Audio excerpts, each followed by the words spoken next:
Bueno, buenos días a todos. Mi nombre es Eduardo Barge. Soy del Hospital Universitario de Coruña y, bueno, os doy la bienvenida y las gracias por estar aquí a esta hora para abordar un tema que yo creo que es de crucial interés entre los que nos dedicamos a la insuficiencia cardíaca y que hemos planteado en conjunto con la sociedad, con la sección de cuidados críticos cardiológicos. Me acompaña el doctor Ariza y la doctora Cantelli para esta mesa en la que vamos a intentar dar una visión global del manejo actual del shock cardiogénico. Bueno, para mí también es un privilegio estar aquí en nombre de la sección de agudos y moderar esta sesión tan interesante con el doctor Barge, que es una de las personas más activas a nivel científico en el campo de la insuficiencia cardíaca aguda. Si os parece, para ir ya ajustándonos a tiempos, empezaremos con la primera presentación, que era el mismo doctor Barge de La Coruña, sobre la identificación y la actuación inicial en el shock cardiogénico.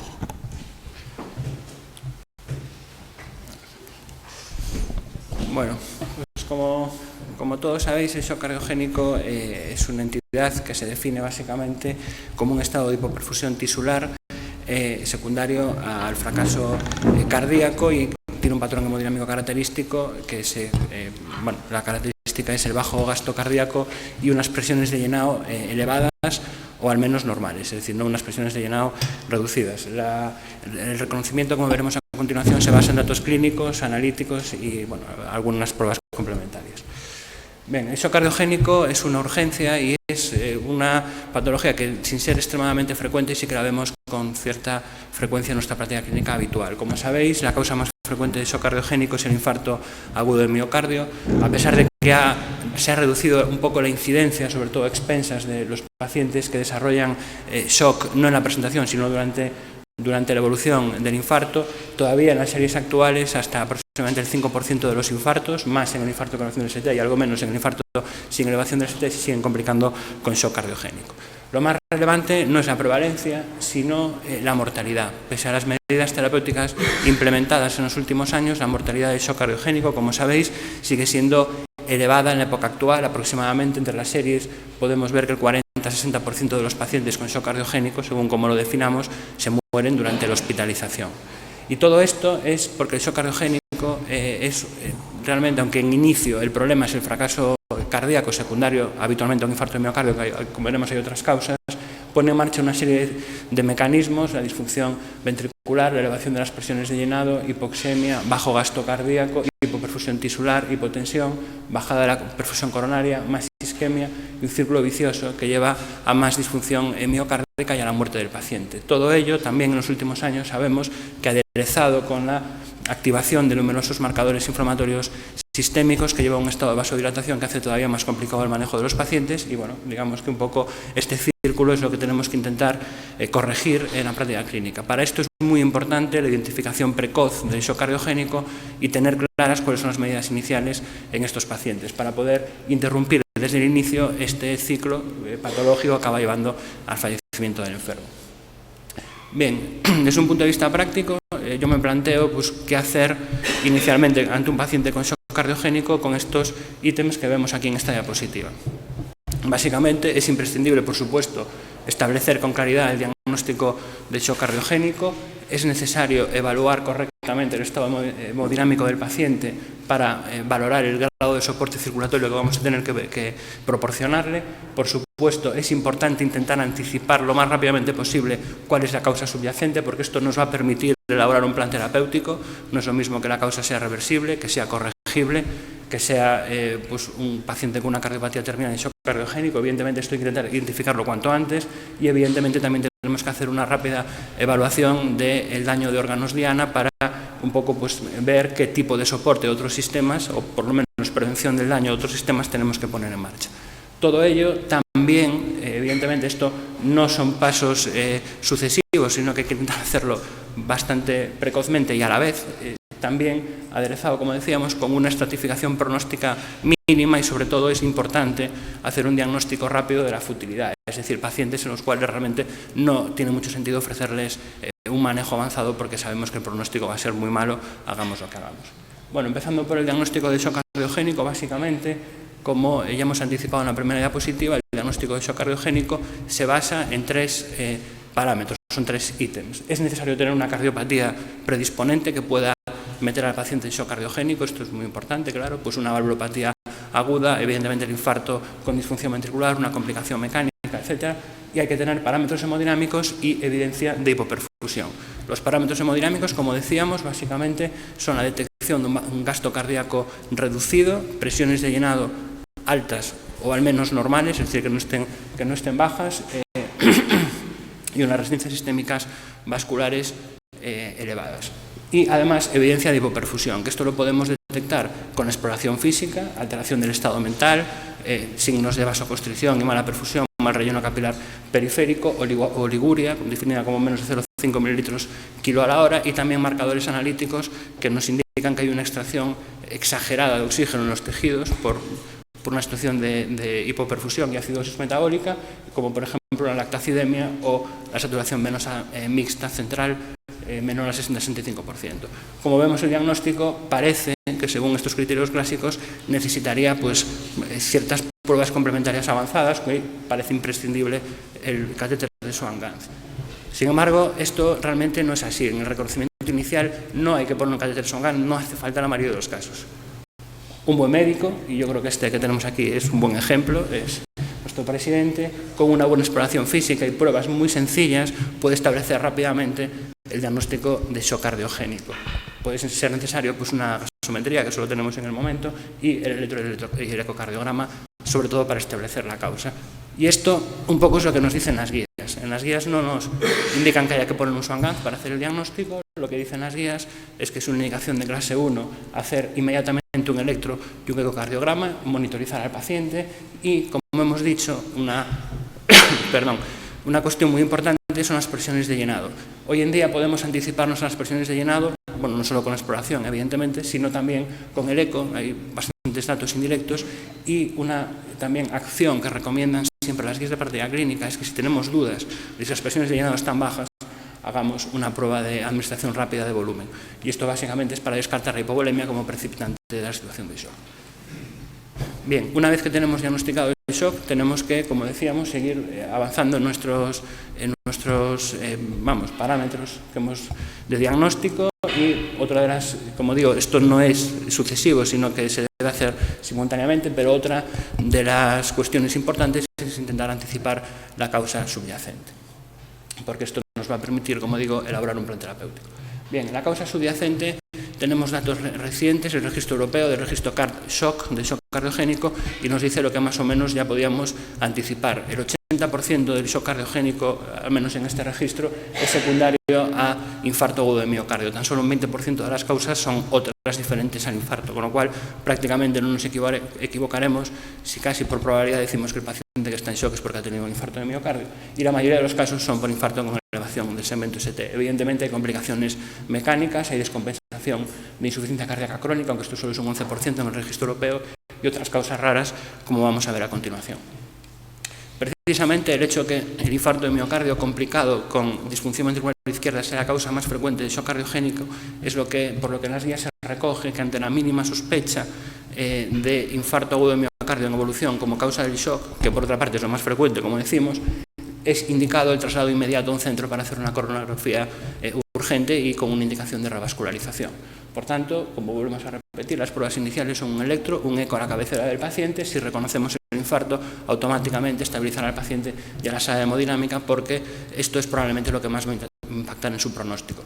Y esto lo sabemos ya desde la publicación del estudio SHOCK en el año 99. Sabemos, esto básicamente lo que se aleatorizó en este caso eran pacientes con infarto agudo de miocardio en las primeras 36 horas, complicado con shock, en las primeras 18 horas, complicado con shock cardiogénico de menos de 36 horas de evolución, y en este estudio se demostró que ir a una estrategia de revascularización precoz, que en la mayoría de los casos era con angioplastia primaria, se asociaba a una reducción muy marcada de la mortalidad, tanto a 30 días como a 6 meses, del 50% al 63% en el grupo de no intervención. Sigue siendo alta la mortalidad, pero esta es la medida terapéutica que más ha hecho reducirse la mortalidad en los pacientes con shock cardiogénico.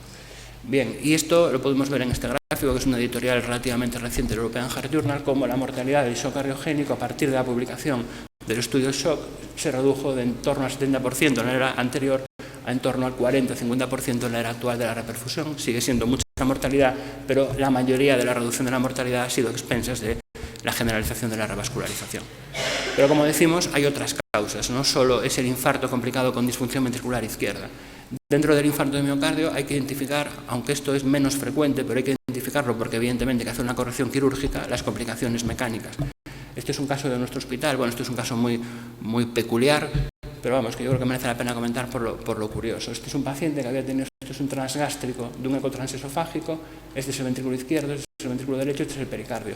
Bueno, el paciente había hecho una rotura basal del ventrículo izquierdo y una rotura simultánea del ventrículo derecho, de la pared libre, con lo cual se veía este mecanismo de reentrada del flujo, flujo del ventrículo izquierdo al pericardio, del pericardio otra vez al ventrículo derecho, una comunicación izquierda-derecha a través del pericardio. Bueno, esto es una rareza, pero evidentemente vale como ejemplo de lo que es una complicación mecánica. El paciente, por supuesto, falleció, no dio tiempo a hacer gran cosa con él. Bien, hay otras causas, evidentemente, que necesitan un manejo diagnóstico más avanzado, pues por ejemplo, la insuficiencia aórtica aguda en ese nódulo endocarditis, un Takotsubo cuya reconocimiento es muy importante, pero cuando el paciente cursa en shock sabemos que va a evolucionar correctamente si lo podemos mantener unos días y que la tendencia es empezar la recuperación, un feocromocitoma, miocarditis, etc. Evidentemente, esto ya se escapa un poco del manejo inicial, el diagnóstico se puede hacer en los siguientes días de evolución del paciente. Bien, también es importante reconocer factores precipitantes que pueden meter a un paciente en shock cardiogénico, un paciente que tenga insuficiencia cardíaca crónica. Como vemos, esto en el registro europeo era aproximadamente el 10% de los casos. Es importante porque la corrección, evidentemente, de estos factores precipitantes puede favorecer que el paciente vuelva a una situación de estabilidad previa a la situación de shock. Pues evidentemente, arritmias, tanto taqui como bradiarritmias, una infección como una neumonía, tromboembolismo pulmonar, problemas metabólicos o hormonales como un hipertiroidismo, pues pueden ser desencadenantes de una situación de shock y su reconocimiento precoz es importante para poder volver a estabilizar al paciente. También el reconocimiento de estos pacientes en insuficiencia cardíaca avanzada es importante porque cuando el paciente acaba en una situación de shock cardiogénico, ya sabemos que viene de una insuficiencia cardíaca avanzada previa, no hay factores precipitantes, probablemente tenemos que buscar otras opciones para sacarlo del shock, como puede ser una asistencia de larga duración o el trasplante cardíaco. Bien, es importante, como decimos, intentar anticipar prontamente la causa, pero también, evidentemente, hacer una buena evaluación hemodinámica, porque la mayoría de los pacientes en shock cardiogénico, por definición, van a necesitar algún tipo de soporte circulatorio. Si el paciente no responde a volumen, la primera medida terapéutica son los fármacos vasoactivos, tanto inotrópicos como vasopresores. ¿Qué nos dicen las guías? Bueno, los inotrópicos tienen una indicación 2B, es decir, pueden ser considerados en el shock cardiogénico, pero no hay ningún estudio de inotrópicos que haya demostrado nada en el shock cardiogénico, por eso el nivel de evidencia es C. En los vasopresores sí hay una pequeña evidencia, es un nivel 2B de recomendación con un nivel de evidencia B a favor de la noradrenalina. Pacientes en shock profundo con hipotensión persistente, hay un estudio que es el SOAP2, que seguramente muchos lo conocéis, en el cual la noradrenalina demostró que tiene un mejor perfil que la dopamina, sobre todo a expensas de tener una menor tasa de muerte arrítmica. El SOAP2 realmente era un estudio de shock en general y la cohorte de shock cardiogénico era menos del 20% de los pacientes, pero fue precisamente en ese subgrupo de shock cardiogénico donde la noradrenalina demostró en el contexto del shock una mejor evolución que la dopamina.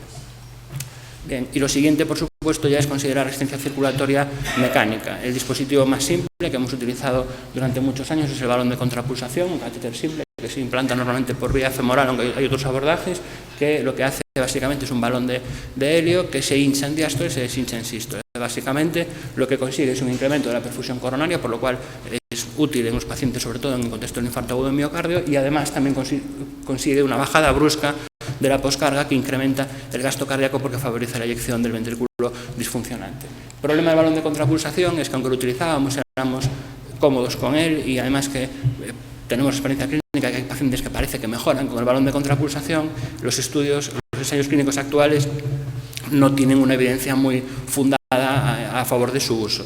Este es el estudio SHOCK y ABP SHOCK 2, en el cual pacientes con infarto de miocardio en la fase precoz que iban a revascularización se autorizaban a recibir un balón o tratamiento con inotrópicos y luego lo que el paciente necesitase según la evolución. Y no hubo diferencias significativas a favor del balón. Ese es el motivo por el cual el balón tiene una indicación clase 3 como uso rutinario en el shock cardiogénico. No quiere decir que un paciente no se pueda beneficiar, pero sí que es verdad que como estrategia rutinaria no se puede recomendar a la luz de la evidencia actual.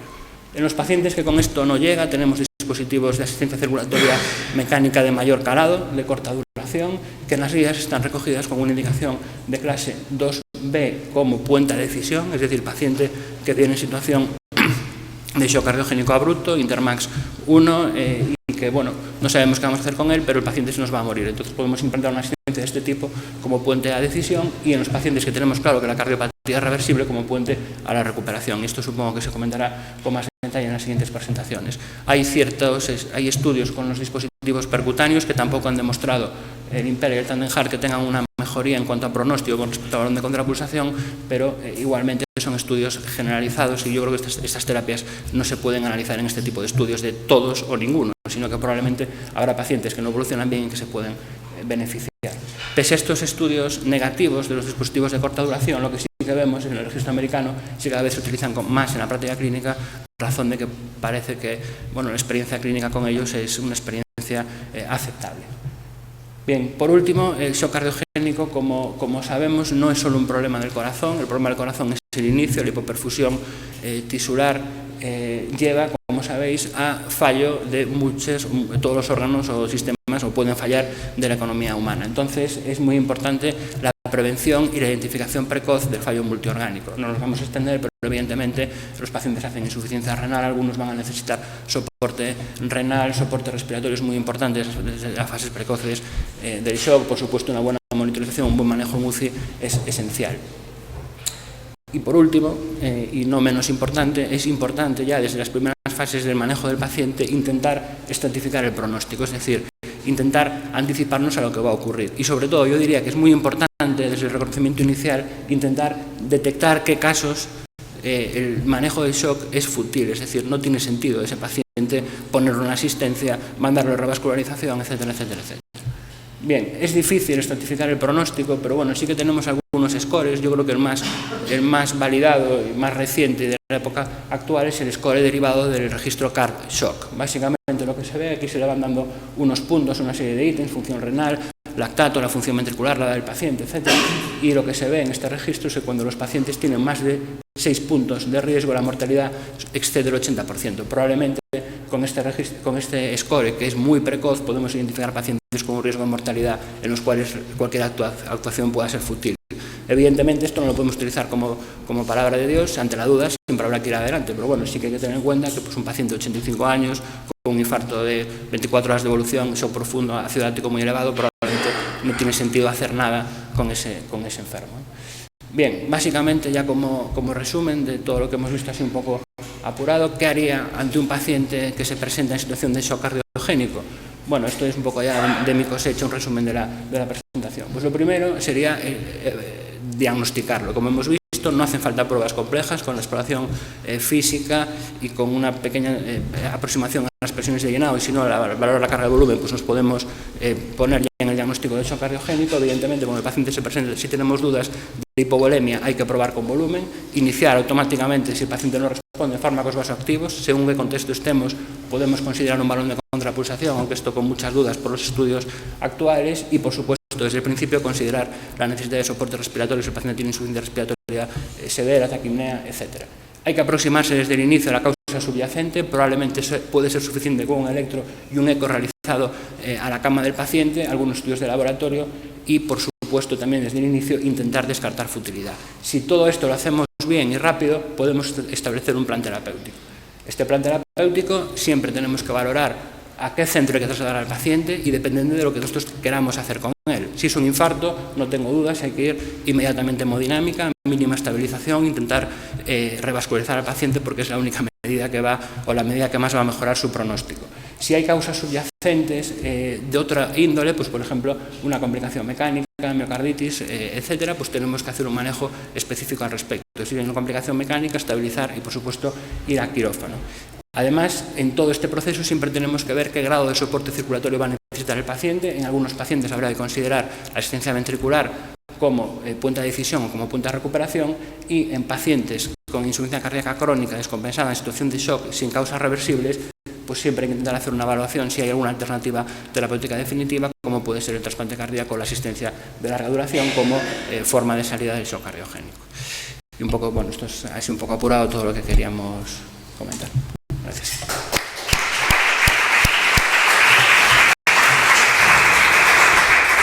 Si os parece, como las tres ponencias están temáticamente relacionadas, hacemos las preguntas. Al final, una cosa que nos hemos comentado es que se pueden hacer preguntas a través de la app, dirigís al ponente en cuestión y la pregunta, si os parece, la revisamos al final. Y bueno, a continuación la doctora Cantelli de Valdecilla nos hablará del soporte ventricular.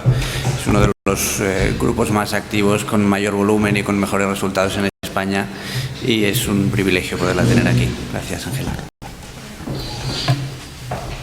Bueno, como todos, yo vengo del Hospital Márquez de Valdecilla. Agradecer a la organización La Invitación la oportunidad que nos dan hoy de hablar aquí de este tema que a mí personalmente y a mis compañeros nos apasiona, y gracias a los moderadores también por su presentación.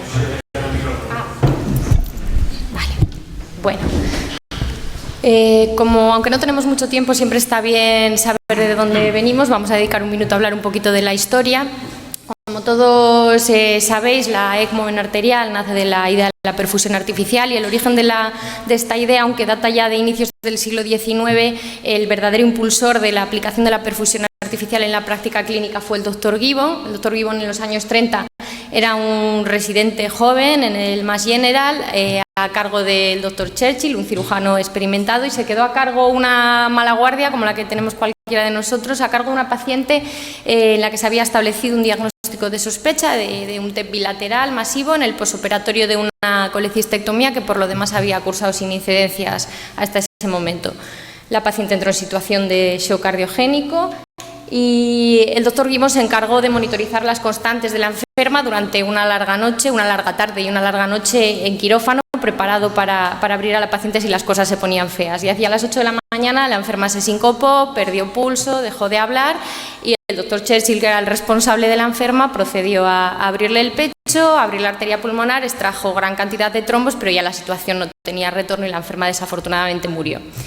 Y esta tarde constituye un verdadero hito en la historia de la medicina, no por cómo se manejó a la paciente, pues se siguieron los estándares de la época, ni por el desenlace fatal, pero también era lo habitual por aquel entonces con estos procedimientos, sino porque fue el día en el que nació en la cabeza de Gibbon la idea de la perfusión artificial aplicada a la clínica. 10 años después, o casi 10 años después, Gibbon, tras muchos experimentos y muchas horas de trabajo, ya publicó informes exitosos de la utilización de su primera máquina corazón-pulmón con éxito en gatos durante el clampaje de la arteria pulmonar, y aunque por aquel entonces fue comparado con Julio Verne por otros afamados cirujanos de la época, él siguió trabajando, recibió apoyo de compañías grandes como IBM para desarrollar oxigenadores de mayor capacidad, y en 1954 por fin, por primera vez, una enferma se sometió a una cirugía cardíaca abierta con circulación extracorpórea con éxito. Fue una paciente joven, un cierre de un defecto interauricular. Y con ello la perfusión artificial había llegado para quedarse, pero había todavía muchas limitaciones técnicas que impedían su uso fuera del quirófano de cirugía cardíaca, sobre todo problemas relacionados con los oxigenadores. Eran sistemas que permitían el contacto directo entre la sangre y el aire, con los consecuentes efectos deleterios sobre el paciente. Y bueno, se trabajó en los años siguientes en desarrollar nuevos sistemas. Se había descubierto el polímero de silicona un tiempo después de aquella primera cirugía cardíaca con circulación extracorpórea, y en el año 63 el doctor Kolobov patentaría esta membrana, una membrana basada en el polímero de silicona, y esto haría posible la utilización de la perfusión artificial fuera del quirófano de cardiovascular. En 1971 se publicó la primera aplicación exitosa de la ECMO en un paciente joven con un distrés respiratorio grave después de un politraumatismo, y tras 3 días de soporte el enfermo sobrevivió. Y solo un año después, el doctor Bartlett, considerado a día de hoy uno de los verdaderos padres de la terapia, publicó la primera utilización exitosa de la ECMO venoarterial para soporte circulatorio en un paciente en shock cardiogénico, un shock poscardiotomía en un niño tras una cirugía de Mustad.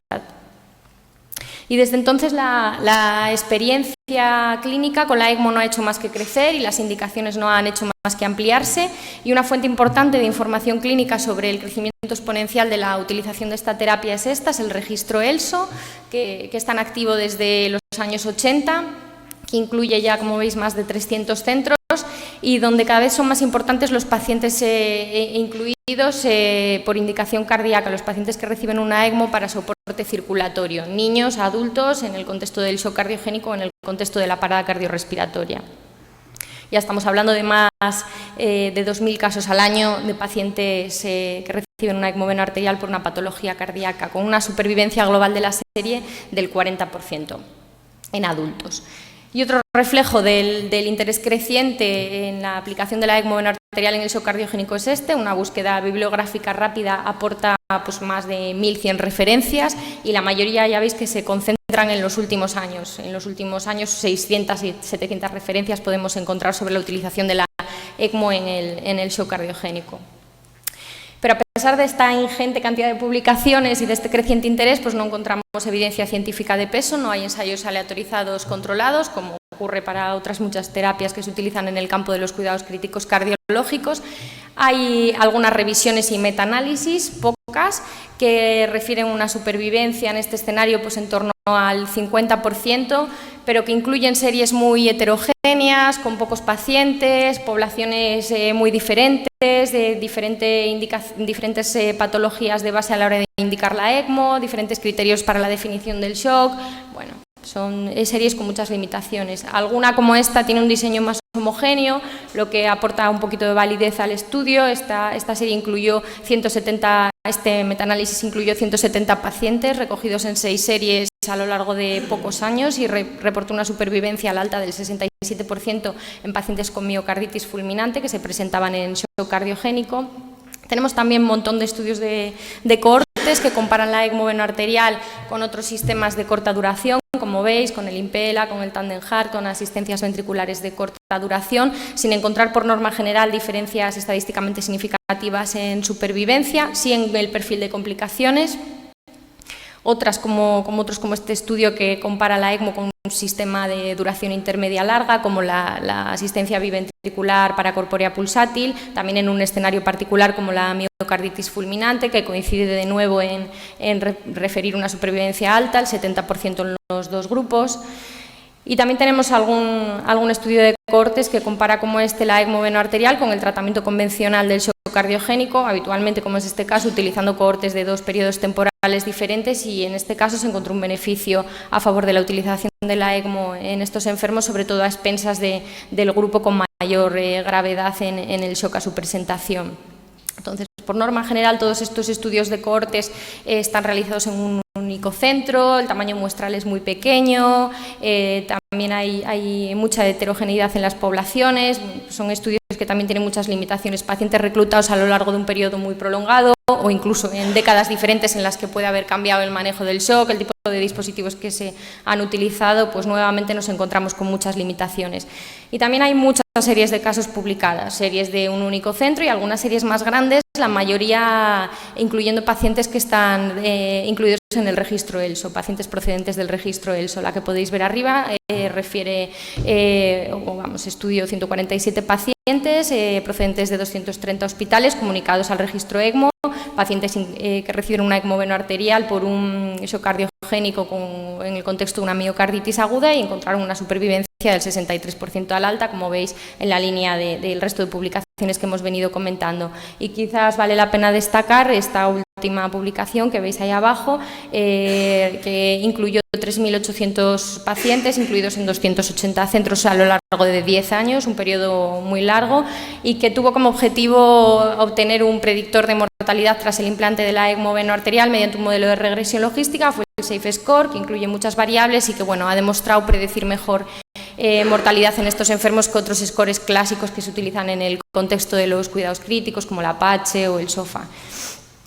Bueno, en resumen, la evidencia científica, aunque es ingente, es escasa, la validez de todos estos estudios es limitada, hay una gran heterogeneidad en las poblaciones estudiadas, en los criterios de definición del shock, en la gravedad de los enfermos, una gran heterogeneidad que limita la comparación de estudios entre sí. Y como conclusiones generales, frente al tratamiento convencional parece mejorar la supervivencia y frente a otros sistemas de corta duración no tenemos suficiente evidencia como para decir nada muy contundente. Las complicaciones son frecuentes con todos estos dispositivos, no más con la ECMO que con otros sistemas de corta duración, pero sí tiene un perfil diferente de complicaciones y no tenemos ningún análisis de coste-efectividad en la población adulta. Nosotros, en el marco de esta experiencia global, hemos implantado 117 ECMOs para soporte circulatorio, con una supervivencia global que va en línea con lo que nos encontramos en la literatura, del 52% al año. Para los que no tienen contacto directo con estas terapias, con estos enfermos, pues una ECMO venoarterial responde por norma general a este esquema, independientemente del tipo de canulación por la que se opte. Una rama de drenaje que lleva la sangre desde la aurícula derecha hacia una bomba centrífuga que rota generando una presión negativa a su entrada, una presión positiva a la salida, mueve la sangre hacia una membrana de oxigenación. Las membranas actuales están compuestas, las más utilizadas, de polimetilpenteno, que es un material impermeable al plasma y a las burbujas, pero que permite la difusión de los gases, y una vez hecho el intercambio gaseoso, la sangre retorna a la aorta del paciente. Además, hay una consola que funciona de interfaz con el usuario, que puede haber pues otros elementos accesorios, pero en esencia esto es un circuito de ECMO, esto es la terapia con ECMO. Y en cuanto a la canulación, pues bueno, hay muchas modalidades de canulación, cada centro opta por una u otra en función de pues, el tipo de pacientes que maneja, de la experiencia que tienen y sobre todo de quién implanta la ECMO. No es lo mismo que la implante pues, un cardiólogo de una unidad de críticos, que un hemodinamista, que un cirujano vascular. La canulación central es una alternativa, no es lo más habitual, pero se puede considerar en algunos pacientes, y lo estándar es la canulación periférica, que puede hacerse de forma percutánea pura o puede hacerse por disección a cielo abierto.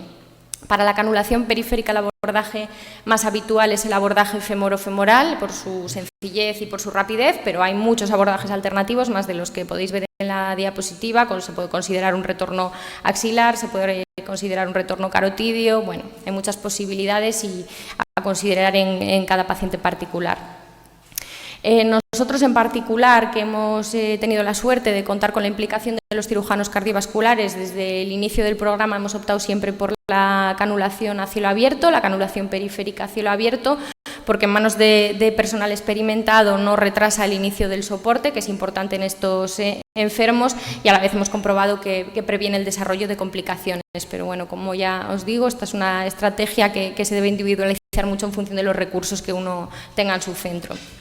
¿Y cómo funciona la ECMO independientemente del tipo de canulación? Pues volvemos a ver otra vez este esquema. La ECMO funciona interrumpiendo el círculo vicioso del shock a diferentes niveles, pues se garantiza una presión de perfusión sistémica apropiada, ayuda a mantener la presión de perfusión coronaria, revierte la hipoxemia, corta el círculo vicioso del shock y evita la disfunción ventricular progresiva, que en último término puede llevar a la muerte del enfermo. Y nos permite también evitar el uso y sobre todo el abuso de inotrópicos y vasoactivos en estos enfermos, que como todos sabemos pueden mejorar el gasto cardíaco y la presión de perfusión, pero no lo hacen ni mucho menos a coste cero, y en último término podrían incluso tener un impacto negativo en la supervivencia de los enfermos. Pero bueno, hasta aquí hemos hablado de cómo es el sistema, de cómo se implanta, de cuáles son las alternativas de canulación, y parece que todo eso es muy importante, pero eso es solo el comienzo. Para garantizar el éxito o favorecer el éxito de una terapia con ECMO venoarterial en un enfermo en shock cardiogénico, hay que entender muy bien en qué consiste esta terapia, cuáles son los elementos clave que la caracterizan, para acertar con las indicaciones, acertar en la selección de los pacientes, tener clara cuál es la estrategia cuando la implantamos y para saber manejar estos pacientes durante el soporte y anticiparnos a las complicaciones.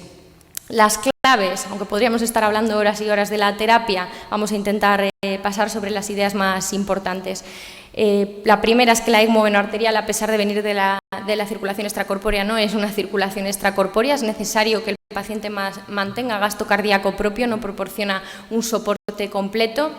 En situaciones en las que el paciente tiene un ventrículo izquierdo muy límite, nos podemos encontrar con esta situación. Si el paciente no mantiene nada de reserva, es imposible descargar por completo el corazón desde las cavidades derechas, y nos podemos encontrar con una situación así, un ventrículo izquierdo con una situación de mala descarga, mal descargado. Estaremos con un incremento de las presiones dentro de las cavidades, con un compromiso así de la perfusión coronaria, un compromiso por ende del potencial de recuperación, y complicaciones, pues como os podéis imaginar, un enfermo en edema agudo de pulmón, incluso en hemorragia alveolar, riesgo de formación de trombos intracavitarios, pero las consecuencias pueden ser fatales.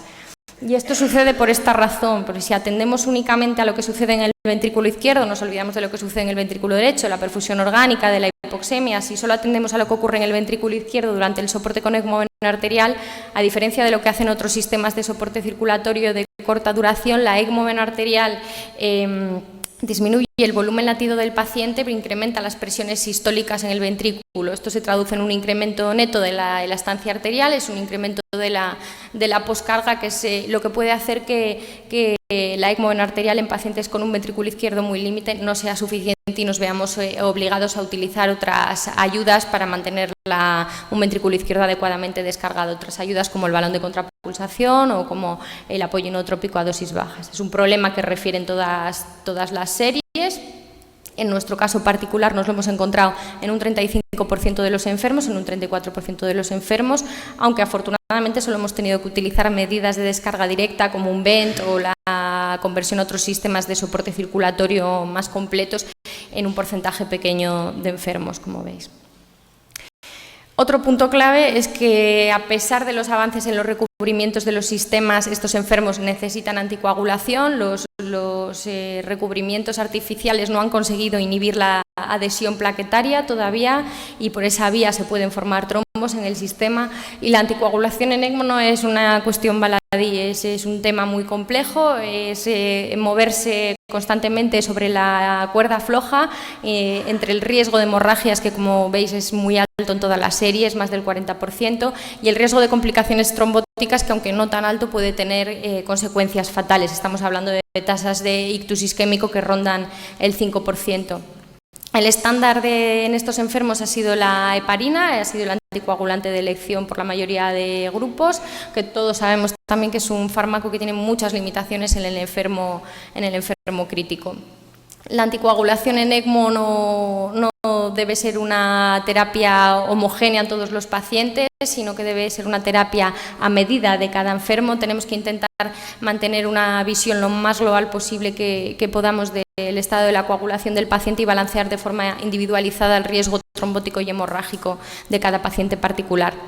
Recientemente se ha publicado experiencia en la utilización con de anticoagulantes de acción directa en estos enfermos, como el argatroban o la vivalirudina, que tienen una farmacocinética que teóricamente más predecible, que teóricamente aporta ventajas en un escenario como este. Nosotros tenemos algo ya de experiencia en la utilización de la vivalirudina en estos enfermos y aunque son muy pocos pacientes, para decir nada muy definitivo, si hemos tenido la sensación o tenemos la sensación de que hay una tendencia a menos complicaciones hemorrágicas y a una anticoagulación más estable.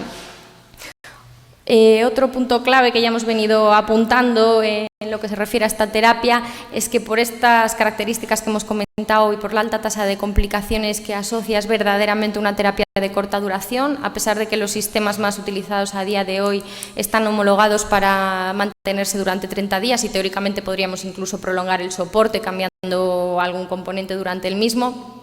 Es una terapia de corta duración, más allá de 7-10 días. En nuestra experiencia las complicaciones se disparan y los enfermos no están bien. Es muy difícil, si es difícil comparar series en términos de supervivencia, en términos de complicaciones ya es muy complicado comparar publicaciones porque hay una variabilidad enorme en los criterios de definición, pero como veis, estos son complicaciones del registro ELSO, pues en adultos hablan de más del 40% de complicaciones hemorrágicas, un 4% de ictus isquémicos, infecciones en el 13% de los enfermos, fallo renal en un porcentaje elevado.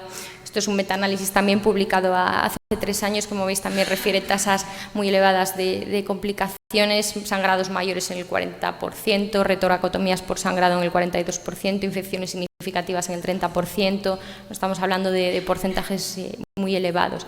Y nosotros pues en la misma línea que otras series, tenemos el sangrado es nuestro caballo de batalla y es una complicación que han presentado el 47% de nuestros enfermos y en 20% de los pacientes ha llevado a precisar una resternotomía por taponamiento. ¿Qué podemos hacer para luchar contra esto? Pues a día de hoy lo único que podemos hacer es esto, es abogar por un abordaje multidisciplinar y facilitarlo, implicando a todos los servicios que pueden tener contacto con estos pacientes, por supuesto al servicio de cirugía cardíaca en nuestro caso, pero por supuesto también al servicio a las unidades de enfermedades infecciosas, a los hematólogos y en otra fase a los nutricionistas, a los rehabilitadores, a las enfermeras perfusionistas, a las enfermeras de críticos. Bueno, pues son enfermos muy complejos y todos debemos implicarnos, y los cardiólogos debemos responsabilizarnos del manejo de estos enfermos y facilitar un abordaje multidisciplinar. Y nosotros también hemos trabajado en mantener un plan de formación continuada que a día de hoy, pues 8 años después del inicio de nuestro programa, mantenemos activo y con la suerte de contar con la disponibilidad de sistemas de simulación, que es la herramienta docente que utilizamos para formar a equipos multidisciplinares y refrescar conocimientos años tras años. Y bueno, por último, en este repaso de puntos clave, la ecografía transesofágica. La ecografía transesofágica y la ecocardiografía en general es fundamental en el enfermo crítico cardiológico, es necesaria en todos los enfermos con soporte circulatorio de corta duración, en todos los pacientes en shock cardiogénico, pero especialmente en los pacientes en situación de shock cardiogénico con un dispositivo de ECMO arterial. La necesitamos para guiar el implante, para asegurar una adecuada colocación de la cánula de entrada al sistema en la aurícula derecha, para descartar complicaciones o problemas técnicos, para guiar el inicio del soporte. Aquí veis ejemplos también de cánulas mal posicionadas, impactadas contra el tabique interauricular, que seguramente puedan causar algún problema de drenaje. De complicaciones que podemos detectar con la ecografía transesofágica, como el taponamiento cardíaco, frecuente en estos enfermos, como habéis visto, trombos intracavitarios que pueden presentarse durante el soporte o tras la retirada del mismo. Y bueno, aquí no se mueven los vídeos, y situaciones de descarga inadecuada de cavidades izquierdas, ¿vale?, que también nos van a orientar a la hora de manejar estos enfermos y que es importante detectar de forma precoz antes de que el daño de una situación en la que el ventrículo izquierdo no esté bien descargado sea ya irreversible. Y por supuesto también nos permite evaluar recuperación en estos pacientes, es fundamental para guiar los ensayos de destete, los protocolos de destete y decidir la retirada del sistema. Aquí veis algún ejemplo: 26 años, una ECMO implantada en el contexto de un shock cardiogénico por un corazón de sepsis. 55 años, una ECMO venoarterial que se implantó y que el paciente tuvo durante 6 días por un fallo primario del injerto tras un trasplante cardíaco. Ya veis el eco antes y después a la retirada del sistema. 54 años, una paciente que recibió una ECMO venoarterial, 5 días de soporte por un shock poscardiotomía tras una cirugía compleja de recambio valvular aórtico complicada. Y algún ejemplo más, este último que no sé, una paciente que fue sometida a una pericardiotomía a 62 años, la indicación también fue un shock poscardiotomía, y tras 4 días de soporte, como veis, la función biventricular había mejorado notablemente y fue posible la retirada del sistema.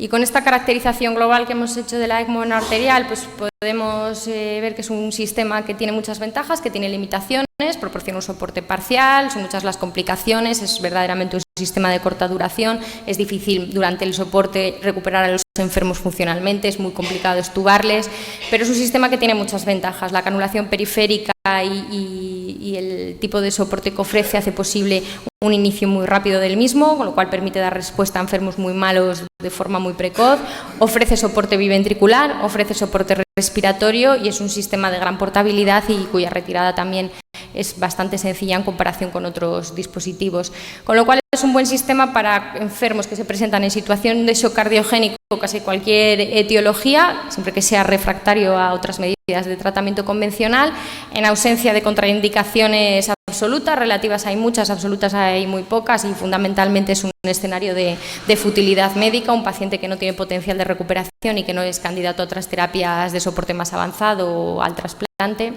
Y dentro de estos enfermos en shock cardiogénico, por el perfil particular que tiene la ECMO venoarterial, los que más se benefician son los enfermos más malos, los que están en situación Intermax 1, en shock cardiogénico crítico, que hay que tomar decisiones en cuestión de horas y darle al paciente más soporte. ¿Y cuándo? Porque es fácil pensar en qué enfermos podemos utilizar una ECMO venoarterial, pero lo más difícil es decidir esto. ¿En qué momento? ¿En qué momento en la evolución del shock cardiogénico doy yo un paso más y le pongo al paciente una ECMO venoarterial? Bueno, la respuesta parece obvia, pero esto es lo que es: ni demasiado pronto, porque es una terapia que asocia muchas complicaciones, pero tampoco demasiado tarde, y fundamentalmente esto, no demasiado tarde, porque si lo usamos como un recurso desesperado ya las cosas van a ir mal, el círculo vicioso del shock ya va a estar instaurado y va a ser muy difícil de revertir, y el fallo orgánico va a ser ya irreversible, con lo cual probablemente indicarla en un escenario ya de futilidad médica va a resultar en una indicación fútil de la terapia. Y en cuanto a nuestra serie, volviendo otra vez a nuestra serie, las indicaciones más habituales que hemos afrontado nosotros han sido el post-TEC, el shock post-cardiotomía, el shock post-trasplante en el contexto del fallo primario del injerto y el shock post-infarto. La ECMO arterial se puede indicar como un puente a la recuperación, que es la estrategia, es el objetivo estrella, pero se puede utilizar también como puente a otro dispositivo cuando el enfermo se presenta en una situación tan mala que no da tiempo a plantearse otras opciones, pero sabemos de primera mano que va a necesitar otro sistema y le convertiremos en cuanto la situación lo permita como puente a la decisión en pacientes en los que hay dudas sobre la reversibilidad del fallo orgánico, sobre la situación neurológica, sobre la trasplantabilidad. Pues es un sistema que nos permite ganar tiempo hasta aclarar este panorama y poder tomar decisiones. Como veis en nuestra serie en particular, nuestros enfermos estaban bastante malos, eran enfermos en situación intermax 1 en el 96% de los casos, muchos pacientes habían sufrido una parada previa reanimada, el 18%, el 11%, el 12% casi se pusieron en situación de parada durante la reanimación cardiopulmonar y eran pacientes con un score inotrópico elevado, con un lactato ya elevado, con datos de fallo orgánico incipiente, con lo cual, bueno, no se debe ir demasiado pronto, pero hay que intentar no llegar demasiado tarde fundamentalmente. El objetivo de nuestra serie, el más habitual, el objetivo inicial planteado al implante fue la recuperación y la mediana de soporte fueron 5 días y conseguimos alcanzar el objetivo planteado al implante en el 63% de los casos. Y aunque es una serie muy pequeña, para decir tampoco nada definitivo, pues sí, las cifras apuntan a que, desglosando la supervivencia global que comentaba al principio por indicación, nos encontramos que aquellas patologías con mayor potencial de recuperación, como la miocardiopatía tóxica, el tromboembolismo pulmonar, la miocarditis, el posttrasplante, tienen mejores resultados que aquellos enfermos con menor potencial de recuperación y menos reserva, como pueden ser los pacientes con una miocardiopatía dilatada. ¿Y qué ocurre cuando estos enfermos no se recuperan? ¿El puente a trasplante se puede hacer con ECMO arterial? Sí, se puede hacer. Nosotros hemos tenido la suerte desde el inicio del programa de contar con otros sistemas, con otras alternativas terapéuticas y no lo hemos hecho, salvo algún caso aislado. Y recientemente, bueno, todos conocéis muy bien esta publicación, pues recientemente se ha demostrado, se ha puesto en evidencia la asociación de la ECMO venoarterial como puente a trasplante con una mayor mortalidad post-trasplante cardíaco. ¿Y qué ocurre entonces? ¿Qué hacemos nosotros cuando hemos puesto una ECMO venoarterial a un paciente en shock cardiogénico y el enfermo no se recupera? Bueno, pues lo que hacemos es preguntarnos si el enfermo es trasplantable o no, y si el paciente es trasplantable hacemos esto. Nosotros contamos con sistemas de asistencia ventricular de corta duración y no incluimos al paciente en ECMO venoarterial, le convertimos a un sistema de asistencia ventricular y recuperamos al paciente funcionalmente y cuando la situación del paciente es estable le incluimos en lista de espera. Y los pacientes entran así, pues la mayoría entran sin ventilación mecánica, con un score inotrópico de 0, recuperados del fallo orgánico, sin catéteres venosos centrales, alimentándose por boca, habiendo iniciado un programa de rehabilitación, afrontan el trasplante cardíaco en mejores condiciones de lo que podríamos afrontar con una ECMO venoarterial. Y con esta estrategia hemos llevado 16 enfermos al trasplante, 16 pacientes que se presentaron en shock cardiogénico, que recibieron una ECMO venoarterial, que fueron convertidos a una asistencia ventricular con intención de puente a trasplante. Y de estos enfermos, esto fue el planteamiento inicial, 11 llegaron a ser incluidos en lista, una paciente está todavía a día de hoy con una asistencia biventricular, es una miocarditis de células gigantes que ha cursado de manera fulminante y que no se ha recuperado durante el soporte con ECMO venoarterial. Y de estos 11 pacientes que llegaron a incluirse en lista, 10 están trasplantados y todos están vivos a día de hoy. ¿Y qué nos depara el futuro con respecto a estas terapias? Bueno, pues probablemente en el marco del código SHOC, un código ECMO que haga verdaderamente accesible este tratamiento para todos los enfermos. Posiblemente el futuro nos depare también mejoras en el diseño de los sistemas que minimicen las complicaciones, fundamentalmente las complicaciones trombóticas, y disminuyan los requerimientos de anticoagulación, o al menos eso esperamos. Probablemente también se generalice o se amplíe la utilización de los inhibidores directos de la trombina como anticoagulantes de elección en estos pacientes. También posiblemente, y de la mano de las mejoras en el diseño de los sistemas y de la reducción en las complicaciones, se mueva el momento de la indicación hacia una fase más precoz. Todavía es una estrategia por validar, pero hay grupos que incluso abogan por implantar la ECMO arterial antes de trasladar al enfermo a hemodinámica para la angioplastia primaria. Y creemos también que crecerá la utilización de la simulación como herramienta para entrenamiento en el campo de los cuidados críticos cardiológicos y en particular para entrenar con seguridad el manejo de estos enfermos. Y eso es todo. Muchas gracias.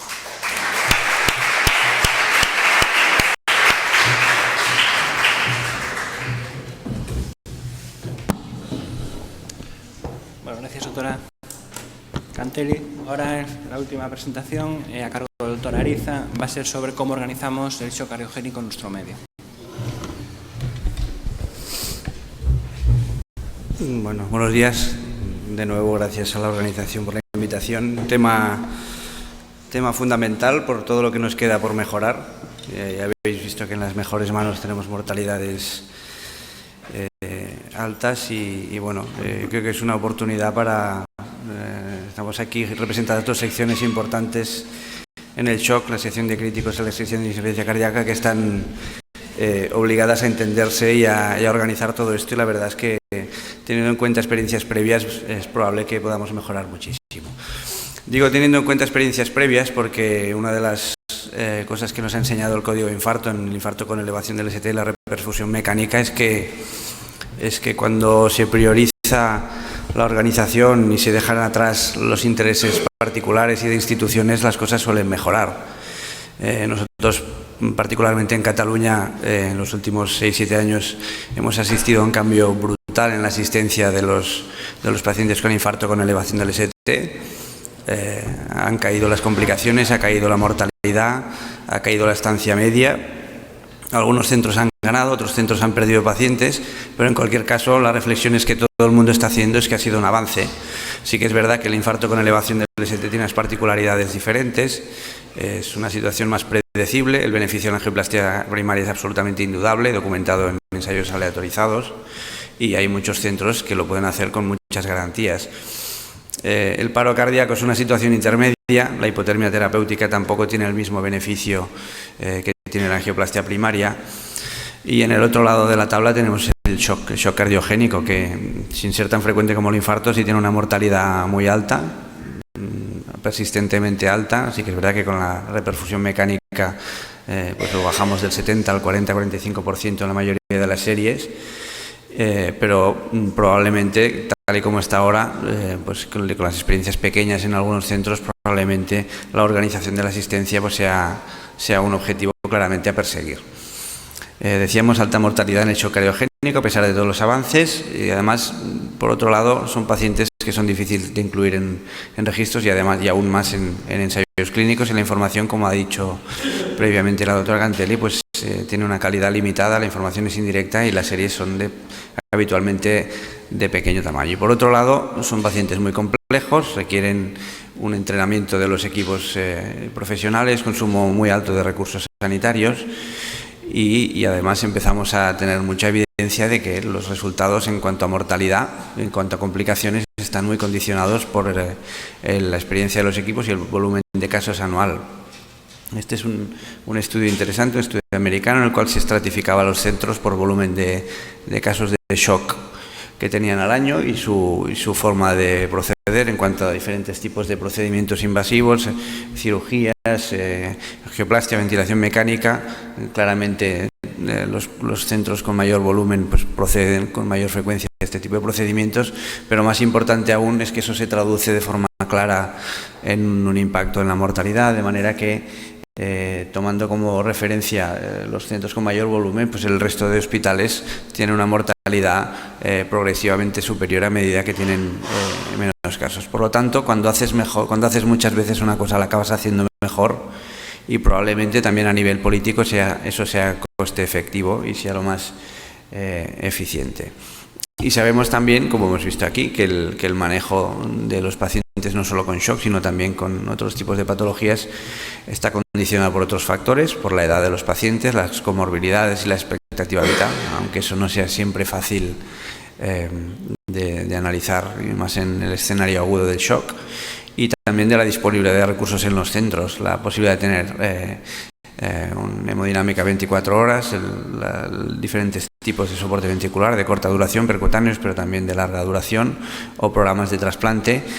Y por otro lado, y este es un tema que es probable que tengamos que analizar de forma clara en un futuro no demasiado lejano, la facilidad de los traslados, el establecimiento de redes de trabajo y los circuitos para que, como ha pasado con el código infarto, minimizar contactos, llamadas y poder transferir a los pacientes de la forma lo más rápida posible. Os pongo algunos ejemplos. Esta es una serie de unos 5.000 pacientes de 11 hospitales del área de Massachusetts durante un periodo de unos 10 años, con la incidencia de shock pues parece que se mantiene más o menos estable.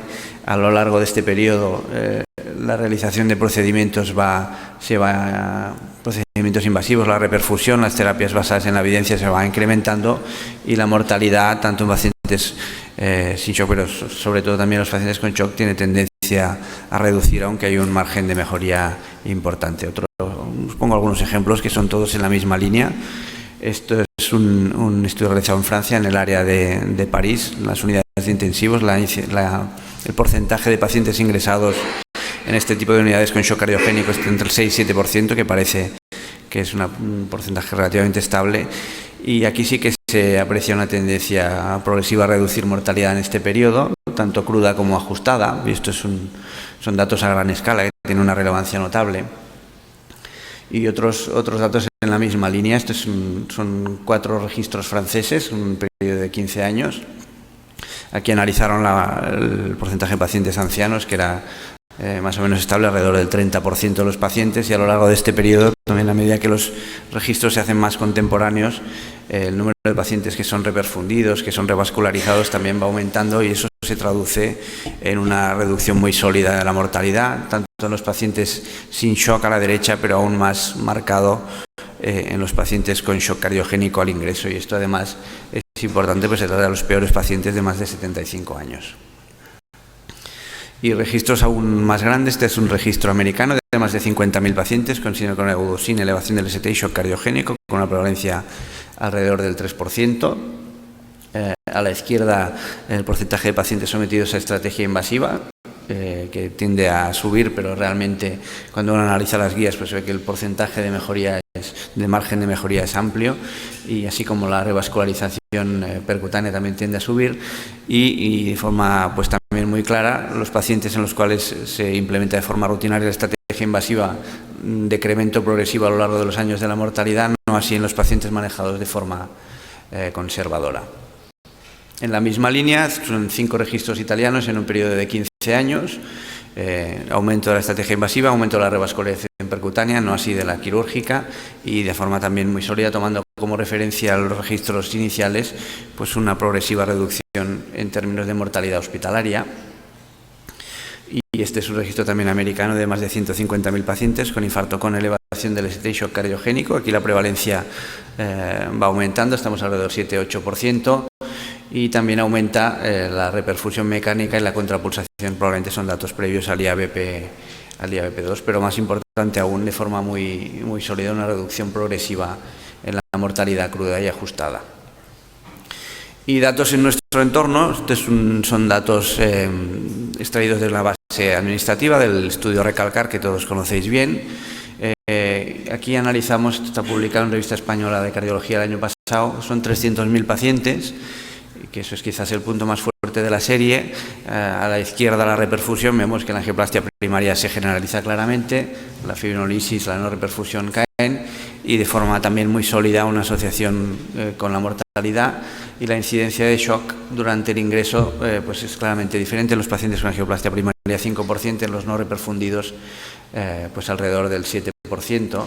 Y más importante aún, y en la línea de lo que la filosofía de esta presentación, en España el manejo del paciente, en este caso con infarto de miocardio, pero también con el shock, es muy diferente en función del entorno en el que se practica. Aquí se analizaron las comunidades autónomas, las flechas son el momento de implementación del código infarto en las comunidades que así lo tienen disponible, y no se pudieron publicar todos los datos por diferentes motivos, pero en cualquier caso el manejo es muy diferente, la mortalidad es dramáticamente diferente. Y luego es un subestudio de la misma base de datos, que analizaba a los pacientes de más de 75 años.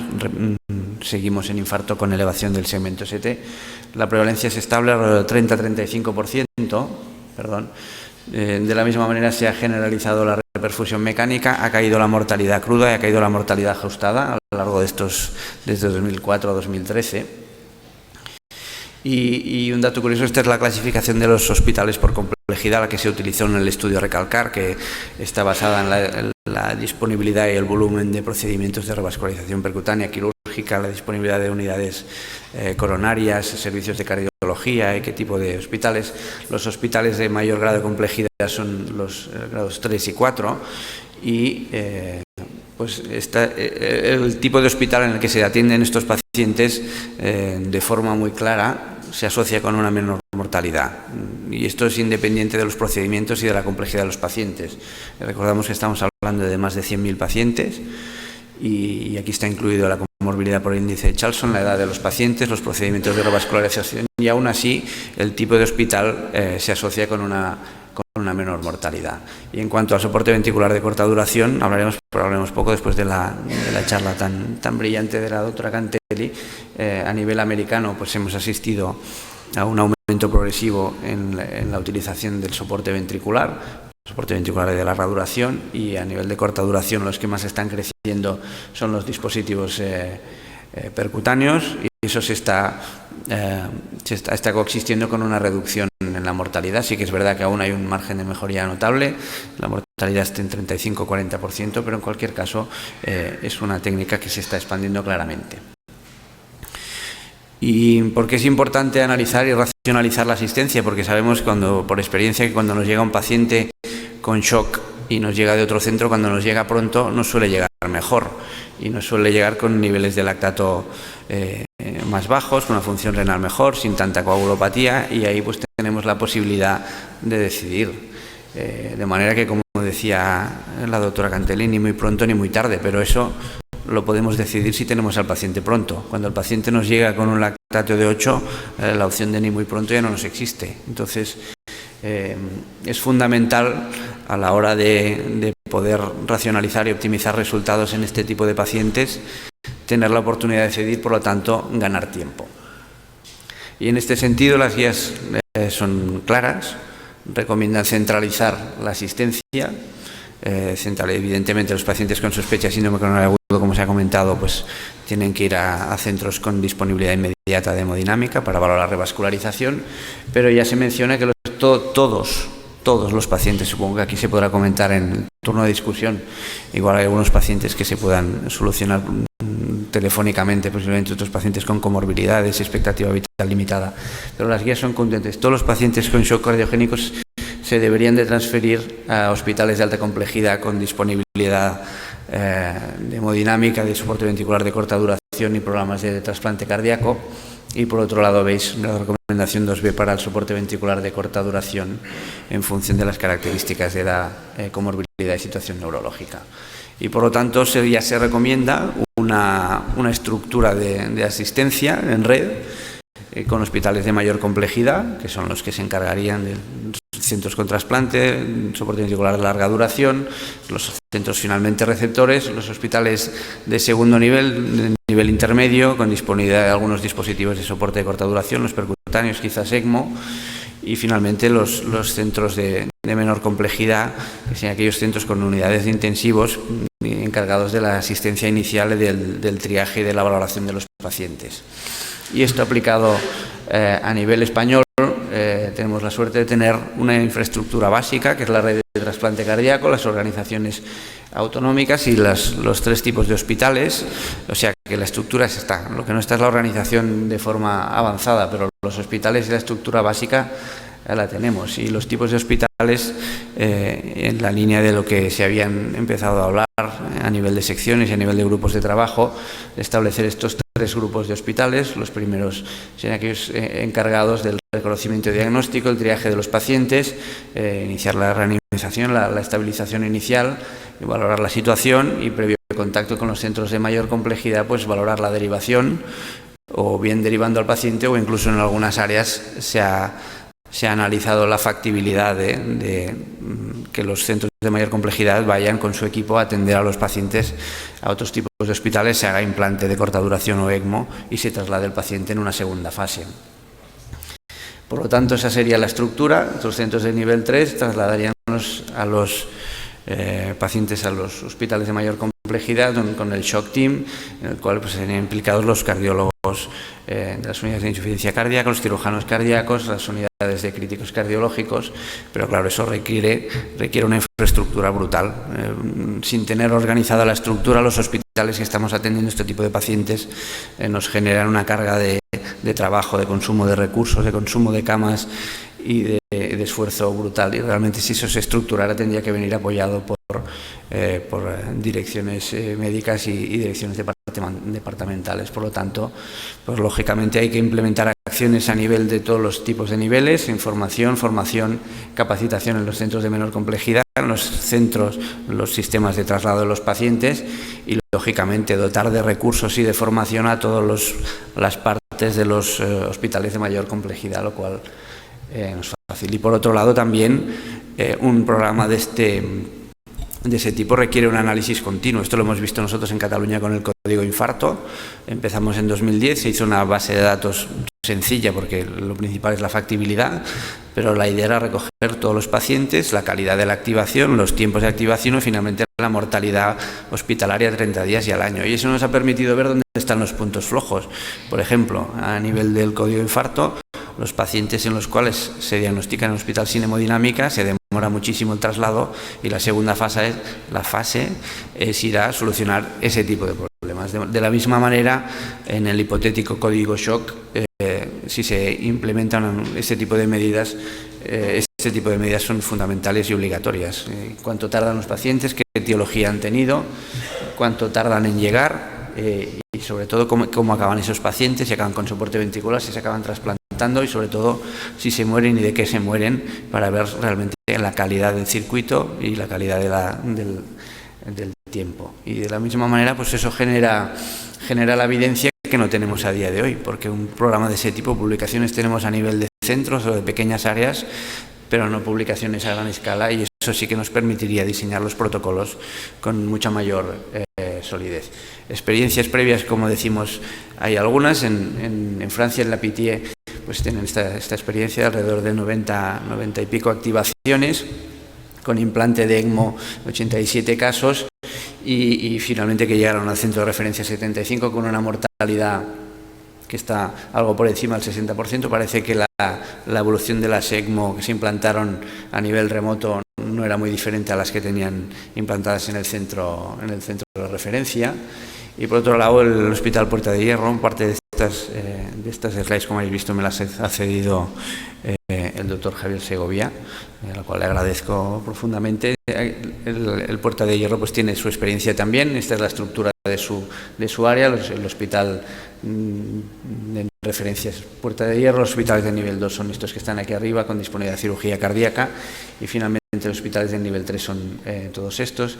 Y aquí ellos tenían la experiencia inicial. Esto corresponde a un periodo de algo más de un año, en el cual habían atendido a 42 pacientes, de los cuales 17 eran de su área y 25 eran del área de referencia, y esta había sido la evolución de los pacientes. La mayoría habían acabado con ECMO, contrapulsación, pero también otros dispositivos como Impella y Levitronis, y los resultados pues son muy buenos. Veis, con una mortalidad del 45%, 31% recuperación, trasplante 31% también, o sea que son resultados que son incluso mejores que los de centros de tanto prestigio como Le Pitié. Por tanto, a modo de conclusión ya, para terminar, los grandes registros muestran de forma muy sólida y concordante un aumento progresivo en la estrategia invasiva en el shock y la revascularización, y eso pues está condicionando una reducción en la mortalidad, aunque estamos hablando de 35-40, son mortalidades con un amplio margen de mejoría.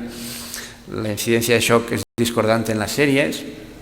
Lo que sí es verdad es que el tipo de hospital que atiende los hospitales condiciona mucho el manejo, con una mayor utilización de procedimientos invasivos y mejores resultados en centros más tecnificados, como vemos en la extensa base de datos recalcar. Que la selección de los pacientes, yo creo que es un tema discutir. Y la centralización de la asistencia probablemente sean claves en optimizar resultados, y como vemos, la atención a este tipo de pacientes es susceptible de trabajo de organización por su frecuencia. La angioplastia primaria lo ha bajado, pero sigue siendo 5 o 8%. El pronóstico es modificable con la intervención urgente y probablemente con el volumen y la experiencia de los centros lo podamos reducir aún más. Existen modelos validados en esta patología y otras similares, como hemos visto, y la aplicación en nuestro medio en una red de hospitales de tres niveles con mayor complejidad en el shock team, aprovechando la red de trasplante, pues podría probablemente racionalizar y mejorar el resultado de este tipo de pacientes. Eso sí, eso debe ir acompañado sí o sí de dotación de recursos y formación de medios humanos y materiales en el nivel 1, pero también en los niveles 2 y en el nivel 3. Y con esto concluyo. Muchas gracias.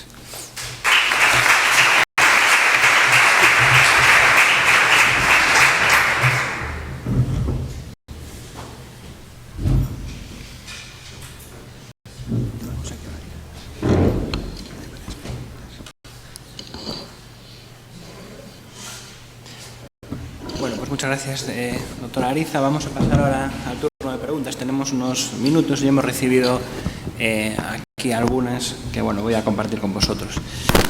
Entonces, la primera es para la doctora Cantelli y nos preguntan si ante un paciente con un infarto agudo y con anatomía coronaria compleja, paciente de intervencionismo de alto riesgo, si te plantearías implantar en la sala un ECMO antes de hacer el procedimiento. Bueno, pues he apuntado algo al final de la presentación.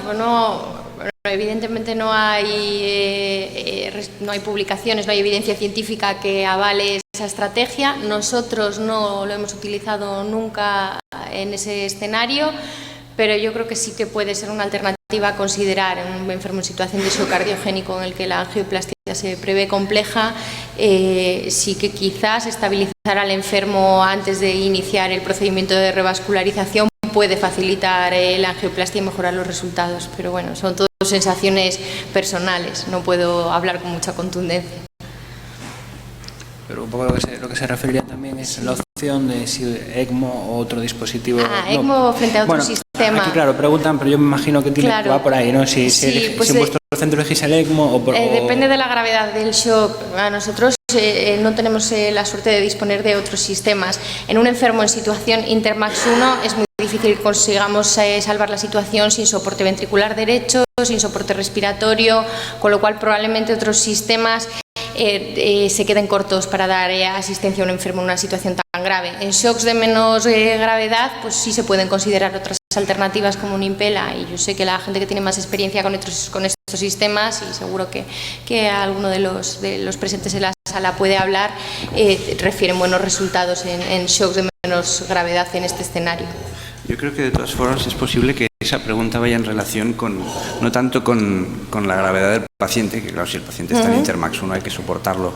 Yo creo que va más en la línea de por complejidad. Un paciente que probablemente esté más o menos bien y que tenga una complejidad de anatomía coronaria por complejidad. Me consta que había una publicación, creo que era del grupo de Salamanca, que tenía 5 o 6 casos en los cuales ellos habían utilizado ECMO por la complejidad. Yo personalmente, yo creo que el ECMO ya tenemos dudas en cuanto a la evidencia. O sea, en vuestro centro yo no tengo ninguna duda de que los pacientes van bien, pero cuando analizamos la evidencia, los pacientes con ECMO, pues pues es lo que es, ¿no? Entonces, eso a mí personalmente me conduce a asistir a los pacientes en los cuales no tengo más remedio.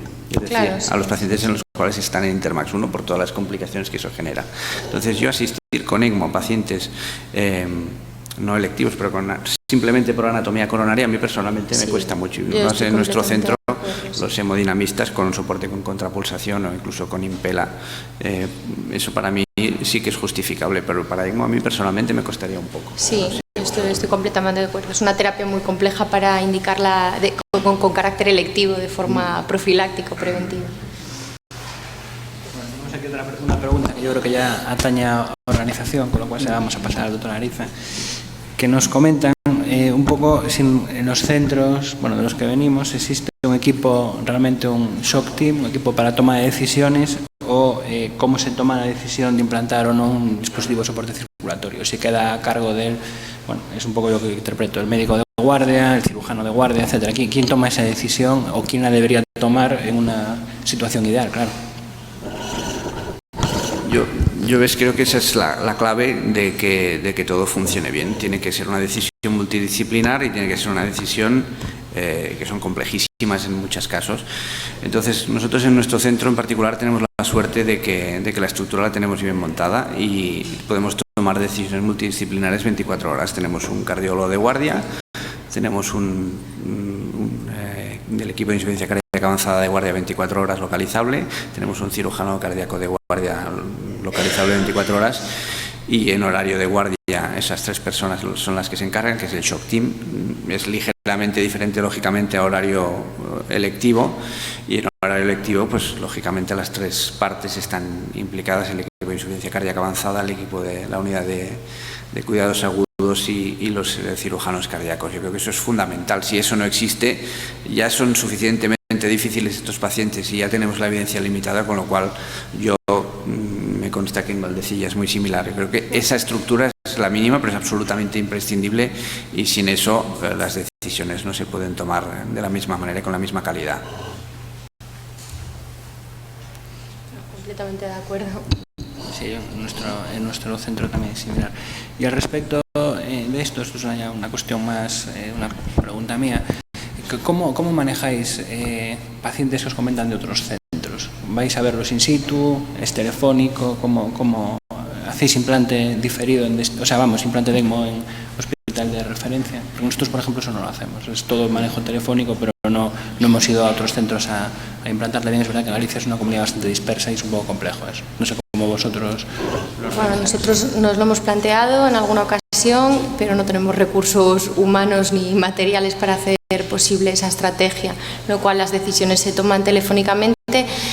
Nosotros somos centro de referencia para el trasplante para el País Vasco y La Rioja, y cada centro, pues, con los recursos que tiene, intenta estabilizar al enfermo antes del traslado. Hay centros que disponen de la terapia con ECMO con más o menos experiencia, implantan el sistema y trasladan al paciente, y otros centros pues trasladan a los enfermos. Yo creo que sería la estrategia ideal, pero nosotros no tenemos recursos humanos ni materiales para hacerla posible.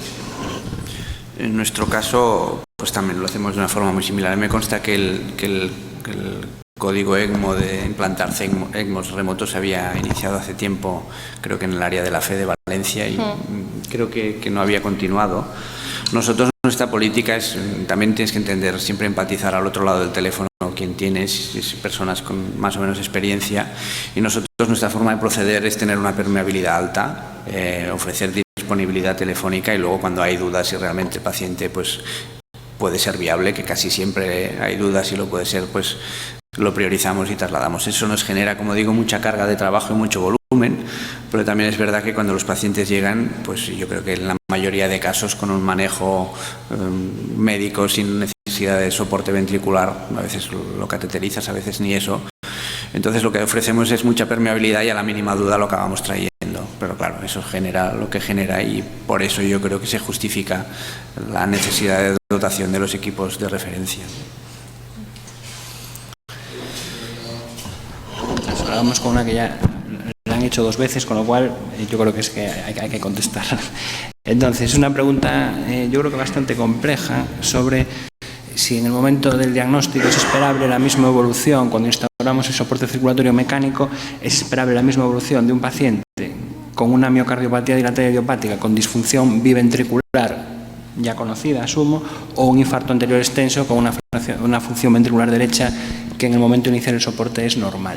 Es decir, si esto, pues bueno, entiendo que si la previsión de la evolución futura puede ser diferente en esos 2 pacientes. La pregunta es para la doctora Caterina. Sí, bueno, pacientes con una patología aguda como causa subyacente al shock, pues tienen una mejor supervivencia esperada. Es posible que las cosas vayan mejor con los sistemas de soporte circulatorio de corta duración. Un paciente que se presenta en situación de shock cardiogénico con muy poquita reserva ya, como puede ser el contexto de una miocardiopatía dilatada con disfunción biventricular avanzada, pues es un paciente que probablemente con sistemas de soporte circulatorio de corta duración no lleguemos a ningún sitio. Se podrá utilizar en ese escenario un sistema como la ECMO como puente a la decisión o como puente a otra terapia, pero probablemente no sea suficiente para manejar a ese enfermo y probablemente el manejo durante el soporte sea mucho más complejo. Yo, si me permites, Eduardo, que te interrumpa, querría hacerte una pregunta a ti, porque veo que son muchas dirigidas a nosotros y has comentado al principio en el manejo inicial que el SWAN no es necesario en muchas ocasiones con un juicio clínico adecuado. También la evidencia del SWAN es la que tiene. Supongo que cuando ya procedemos a mayores y nos planteamos un soporte ventricular, ahí sí que tendría más sentido. Me gustaría conocer tu opinión sobre ya de hoy, en qué situaciones recomiendas claramente el SWAN, fuera del estudio pretrasplante, que eso no ofrece discusión, en los pacientes con shock, en los cuales no está claro que vayan a soporte ventricular. Nosotros algún caso hemos tenido que hemos acabado asistiendo porque estaban en Intermax 1 y estaban fatal y al final pues tenían un diagnóstico alternativo y nos hemos enterado con la necropsia, ¿no? Y entonces probablemente eso con la fase aguda con un SWAN hubiéramos podido saberlo, pero claro, realmente la evidencia es la que es y las complicaciones del SWAN también existen. Quería saber tu opinión sobre el SWAN en este paciente. A ver, yo creo que el SWAN evidentemente es de gran ayuda y todos lo utilizamos. Otra cosa es lo que digan las guías y lo que dice la evidencia, ¿no? A ver, sin duda, si tienes una duda diagnóstica, yo creo que el SWAN es de gran ayuda. Sobre todo a la hora de evaluar, hombre, el bajo gasto cardíaco es relativamente fácil de identificar, pero a la hora de evaluar las presiones de llenado y descartar la hipovolemia, pues puede ser de ayuda en el manejo inicial. Yo un poco lo que insistía, que eso que existen las guías, es no diferir tiempo a un diagnóstico si tú lo tienes claro, ¿no? Y luego, por supuesto, para el paciente con soporte circulatorio mecánico, paciente ya en el manejo puramente dicho del shock durante la evolución, sobre todo el shock refractario, evidentemente es fundamental. Yo no me sabría manejar en un paciente con asistencia de corta duración, salvo que todo vaya muy bien, sin un SWAN, ¿no? Para ver, pues, muchas veces tienes que saber las resistencias periféricas, la vasodilatación, etcétera. La saturación venosa central da mucha ayuda también para el estado de perfusión, bueno, pero yo creo que eso es más para el manejo o para la duda diagnóstica. En la situación inicial, pues bueno, probablemente no haría falta para el diagnóstico. Y otra pregunta para los dos, que es que yo cada vez que hago una charla de insuficiencia cardíaca y shock cardiogénico, me pongo la clase 3 para el balón y luego digo lo que hacemos nosotros y siempre hay alguien en la sala que me mira con esa cara de... Entonces, bueno, realmente nosotros es que vamos a seguir contrapulsando. Evidentemente contrapulsamos a los que están un poco mejor y sobre todo a los coronarios. Cuando veis ese clase 3, ¿qué argumentáis en vuestras charlas o cómo justificáis si seguís contrapulsando? Vaya. Sí, a ver, yo no sé si lo pasé un poco rápido. El clase 3, lo que dice textualmente es el uso rutinario del balón de contrapulsación. Y evidentemente es que el estudio Shock 2 es muy peculiar. Son pacientes que en la fase muy aguda del infarto llegan a hemodinámica y se revascularizan. Entonces, en ese contexto, poner balón o no poner balón parece que no mejora la supervivencia. Evidentemente, hace poco asistió una charla de un compañero de nuestro hospital que decía, sí, pero es que a veces para llegar hay que poner el balón de contrapulsación y es lo único que tienes, ¿no? En urgencias a veces puedes iniciar y tal. Yo la verdad que la experiencia clínica y también estudios previos, observacionales, la mayoría, indican que sí que el balón de contrapulsación da un cierto soporte en pacientes que están un poquito ahí en el límite del shock y nosotros, por supuesto, que lo seguimos utilizando como primera medida cuando el paciente se descompensa. Pero evidentemente el IABP shock es un contexto muy específico. Es verdad que es probablemente el más frecuente en el que se utilizaba, pero es un contexto muy específico, muy específico. Entonces yo creo que no se puede tomar como una, indicación 3 en cualquier contexto, no, es una recomendación 3, el uso rutinario en el infarto en shock. Es lo que se debería leer de la recomendación. Poco que añadir, nosotros ya sabéis que estamos en la misma línea con respecto al balón de contrapulsación, quizás individualizando mucho la decisión. Nuestros enfermos que ingresan en shock cardiogénico, aquellos pacientes con disfunción ventricular derecha más pura, como el TEP, algunos shock poscardiotomía, especialmente el fallo primario del injerto, pues podemos no utilizar balón o incluso saltar a mayores sin haber pasado por el balón de contrapulsación, pero por lo demás nosotros en un shock de esta gravedad, si pensamos que el enfermo se puede beneficiar, lo seguimos utilizando. Yo creo que como casi todo el mundo que... Bueno, tenemos algunas preguntas más, nos está acabando el tiempo. Yo creo que la última la voy a seleccionar un poco, ya esto es algo también personal. porque va dirigida a mí y también al doctor Cantelli, que cuando tenemos un paciente candidato a trasplante en ECMO, que está estable en ECMO, ¿cuál es el siguiente paso? Si se puede poner en la lista de espera urgente, o si lo hacéis, o si exclusivamente se debería en todos los casos pasar a una asistencia ventricular de corta duración, que bueno, que es un soporte un poquito de mayor duración que el ECMO. Entendemos aquí que la mayoría de la gente lo que hace es pasar al Evitronics en España. Bueno, yo ya he contado cuál es nuestra estrategia. Nosotros, la verdad es que también depende mucho de en qué pacientes utilices la ECMO venoarterial. Nuestros enfermos son enfermos muy malos, en Intermax uno de verdad, ya habéis visto, con lactato alto al implante, con datos ya de fallo orgánico, con un score inotrópico disparado, todos intubados, y a nosotros nos ha resultado nuestra experiencia muy complicado. Sabemos que otros grupos pues han contado otras cosas, nosotros particularmente solo hemos conseguido extubar a un enfermo en ECMO venoarterial, lo hemos tenido que reintubar. Son enfermos muy malos y nos cuesta mucho llevarles en buena condición al trasplante. Por supuesto, ni hablar de la movilización con una canulación femorofemoral, ni de la nutrición, ni de la rehabilitación física. Y bueno, es en este tiempo en el que nos movemos de escasez de donantes y de una situación de una desproporción importante entre los receptores en lista y los corazones ofertados, pues pensamos que hay que llevar a los pacientes a una situación mejor para afrontar el trasplante con más garantías de éxito, porque estamos quitando un corazón que podría ir a un enfermo que tiene más posibilidades de sobrevivir. Pero bueno, depende mucho también en qué escenario se utilice la ECMO venoarterial. Hay gente que lo utiliza en pacientes que no están tan malos y bueno, consigue llevarles en una situación aceptable al trasplante cardíaco. Nuestra experiencia no es la mejor opción. Sí, un poco lo mismo. Bueno, esta pregunta es del doctor Almenar y sé por lo que va.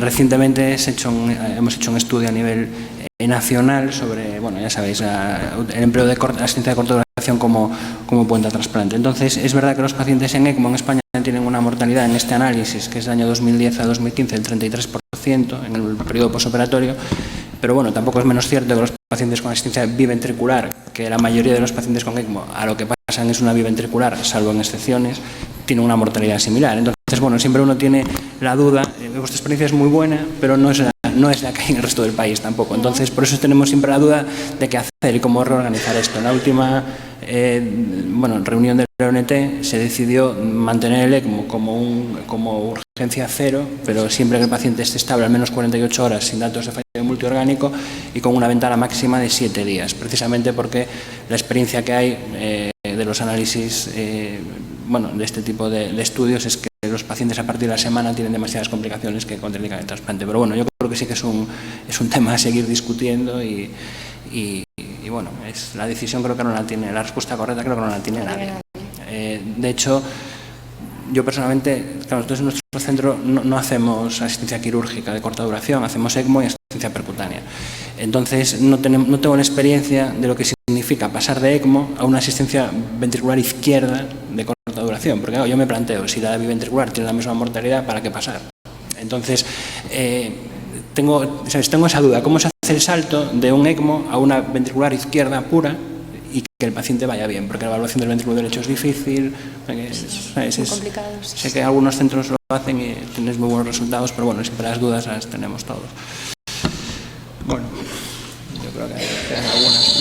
Yo en esta línea quiero comentar que la asistencia a un ECMO, una Livitronics en Valdecilla con 117 casos, seguro que no tiene nada que ver con la que hacemos otros centros con menos volumen. Nosotros hace 5 años hacíamos cosas completamente diferentes a las actuales. Entonces yo en esta línea quería preguntarte, Ángela, el switch en un enfermo que al segundo día está mejor pero no está normal, ¿en qué momento hacéis el switch? Estamos hablando de ventana de tiempo, esperáis al fracaso multiorgánico corregido, ¿qué priorizáis? Me estás hablando del escenario de puente a cuando implantamos la ECMO como puente a otro sistema. El paciente no tiene opción de recuperación o hemos desestimado la opción de recuperación. Pues sí, esperamos a que el paciente esté en una situación mínimamente aceptable para afrontar una esternotomía y una cirugía cardíaca. Pues sí, es variable, pero puede ser al segundo, al tercer día, pues es variable. Depende también del soporte que estemos consiguiendo con la ECMO venoarterial. Hay enfermos en los que la conversión ha tenido que ser emergente prácticamente porque éramos incapaces de descargar el ventrículo ventrículo izquierdo con un balón, con inotrópicos. Entonces, antes de llevarla a quirófano para ponerle un vent, pues si el camino ya era el puente a trasplante, le hemos llevado a convertir de forma más emergente. En otros enfermos en los que hemos tenido un poco más de margen y no estaba más mal soportado con la ECMO venoarterial, y lo que buscábamos era optimizar la recuperación funcional. Antes del trasplante el implante ha sido más selectivo y se ha demorado unos días, pero sí, no más allá de una semana. Bueno, aún quedan bastantes preguntas, 3 o 4 por contestar, pero yo creo que tenemos que cerrar la sesión. Ha sido un placer para mí estar aquí. Parece que ha sido muy interesante. Por supuesto quedan muchas preguntas en el aire, pero por falta de tiempo no podemos seguir. Muchas gracias a todos.